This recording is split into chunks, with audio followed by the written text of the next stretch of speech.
Javier মাসচেরানোকে কিন্তু আমরা সবাই চিনি এবং যারা যারা ট্রু আর্জেন্টাইন ফ্যান রয়েছেন তারা কিন্তু জাভিয়ার মাসচেরানোকে খুব ভালোভাবে চিনে থাকে।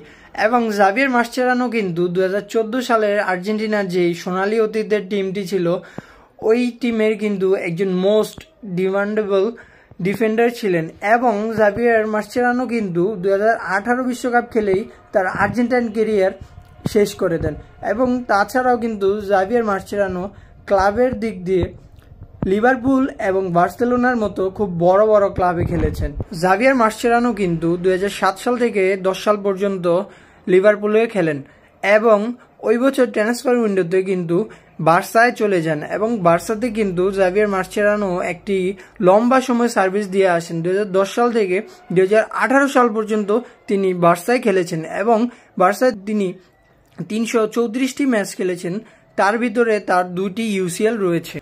ফুটবল ক্যারিয়ার শেষ করার পরে জাভিয়ার মাসচেরানো কিন্তু 2021 সালে আর্জেন্টিনার আন্ডার-20 যে দলটি রয়েছে তার কিন্তু কোচ হিসাবে সিলেক্টেড হন এবং 2023 সাল থেকে এখন পর্যন্ত তিনি আর্জেন্টিনার আন্ডার-23 কোচ হিসাবে রয়েছেন। এবং সবচেয়ে মজার বিষয় হচ্ছে যে জাভিয়ার মাসচেরানো কিন্তু কিছুদিন আগেই ইন্টার মিয়ামির হেড কোচ হিসেবে সিলেক্টেড হয়েছেন এবং তিনি ইন্টার মিয়ামিকে এখন কোচিং করাতে থাকবেন।